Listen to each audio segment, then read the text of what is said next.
very, very closely. Now, let's come back to Polish politics, because one of the things that's really struck me moving away from Brexit and the European parliamentary election campaign in the UK to first Italy and now to Poland is in Italy and Poland there are constant references to Catholicism in a way that British politicians do not refer to their faiths, and these figures might help us understand why. 40% of Poles regularly attend church. That figure, by the way, is 2% in the UK. In America, just by reference, it's 30%. And because of that, a number of values, social values, are at the heart of this campaign. And LGBT rights is one of them. The man who leads the Law and Justice Party, really the power behind the Prime Minister, has said LGBT rights are a threat to Polish children. And he's also gone on to say, everyone must accept Christianity. Questioning the Roman Catholic Church is unpatriotic. Well, the role of the church in this election campaign has become a lot more potent in the last few days because a new documentary has been released detailing allegations of child abuse within the Catholic Church in Poland. The BBC's Kasia Madeira has more on that and the issues around the LGBT community.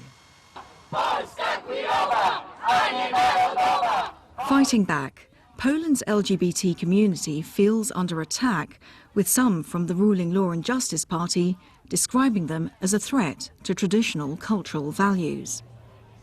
Chcemy kochać, chcemy mieć prawo do swoich opinii I do swojego stylu życia. Elżbieta Podleśna is a social activist.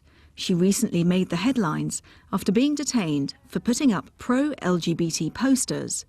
They portray the Black Madonna, Poland's most revered religious icon, but with a rainbow halo. Offending religious feeling is a crime in Poland. She faces 2 years in prison, but says her actions were necessary. LGBT people are now in danger in Poland because they are treated as a scapegoat. In the previous election, the scapegoat were migrants. We've got the 21st century, and what's going on in Poland is just, total withdrawal with humanity. The powerful leader of the ruling Law and Justice Party, Jarosław Kaczyński, has called the LGBT movement a threat to the Polish state. His party is closely connected to the Polish Catholic Church, which sees homosexuality as a sin. Although opinion polls suggest that Poles are generally tolerant towards LGBT issues, many cultural conservatives believe that homosexuality should not be visible. My nie pytamy, ty nie mów. Do momentu, kiedy jest to sytuacja... We don't ask, you don't tell. If it's obvious you're like that, don't shout about it.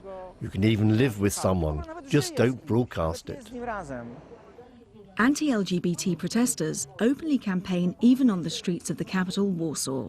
Some go as far as to suggest a link between homosexuality and paedophilia.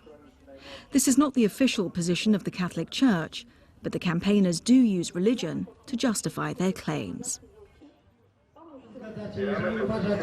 Guiding this country through its troubled history has always been the Catholic Church. But its reach into so many different aspects of civil society is proving to be extremely divisive.